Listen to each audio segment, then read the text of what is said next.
আলে ইমরান 133 নম্বর আয়াত সূরা হাদীদ আল্লাহ 21 নম্বর আয়াতে বলছেন সাবিকু ইলা মাগফিরাতিম মির রাব্বিকুম ওয়া জান্নাতিন আরদুহাস সামাওয়াতু ওয়াল আরদু।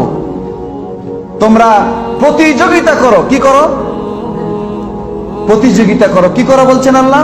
প্রতিযোগিতা করো। ইলা মাগফিরাতিন মির রাব্বিকুম, তোমাদের রবের মাগফিরাত কিসে আছে ওই কাজ হাসিল করার জন্য, ওই কাজ করার জন্য প্রতিযোগিতা করো।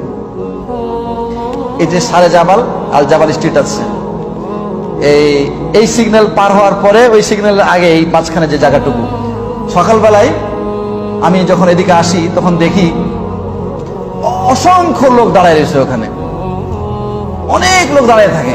একটা গাড়ি যখন আসে তখন প্রতিযোগিতা শুরু হয়, কে আগে ওই গাড়ির ড্রাইভারের দরজা পর্যন্ত বসতে পারবে। ঠিক না ঠিক? কিসের প্রতিযোগিতা? মাগফিরাত পাওয়ার প্রতিযোগিতা, জান্নাত পাওয়ার প্রতিযোগিতা, দুনিয়া হাসিলের প্রতিযোগিতা, দুনিয়া পাওয়ার প্রতিযোগিতা। কিন্তু আজান হইলো বা আজান হচ্ছে এমন সময় কার আগে কে মসজিদে ঢুকতে পারে এমন প্রতিযোগিতা কখনো দেখেছেন কোথাও আপনি? কিন্তু আল্লাহ বলছেন সাবিকু, তোমরা প্রতিযোগিতা করো, যে কাজে মাগফিরাত আছে সেই কাজ পাওয়ার জন্য প্রতিযোগিতা করো। কে বলছেন? আল্লাহ বলছেন। কই উচ্চাকাঙ্ক্ষা তো নাই মনের মধ্যে, কি করে সম্ভব? আল্লাহ নবী সাল্লাল্লাহু আলাইহি সাল্লাম বলছেন যে লাউ ইয়ালামুন নাসু মা ফিত তাহজিরি লাস্তাবাকু ইলাইহি, মানুষ যদি জানতো যে আগে ভাগে মসজিদে আসলে কি নেকি আছে, আগে ভাগে মসজিদে আসলে কি নেকি আছে, তাহলে কে কার আগে কে পৌঁছতে পারে এটা এই নিয়ে প্রতিযোগিতা শুরু হইতো, দৌড় শুরু হইতো। কে বলছেন? রাসূলুল্লাহ সাল্লাল্লাহু আলাইহি ওয়াসাল্লাম, বুখারী শরীফের হাদিস।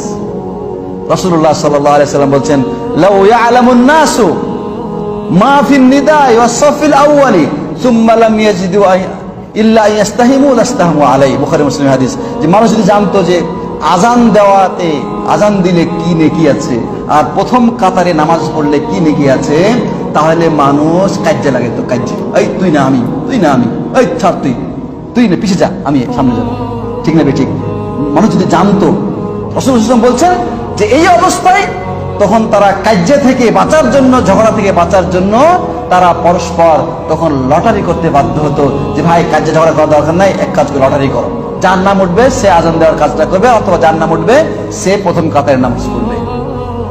আর আমাদের আকাঙ্ক্ষাটা কি? আমাদের আকাঙ্ক্ষা হলো আজান হয়েছে, নামাজ তো পড়তে হবে, আচ্ছা যাচ্ছি। মসজিদে কোনো ক্রমে যদি এসেও যায় তাইলে জড়সড় হয়ে মনে হচ্ছে লজ্জা লাগছে, ওই দেওয়ালে পিছনের দিকে হেলান দিয়ে বসে। ঠিক না ঠিক?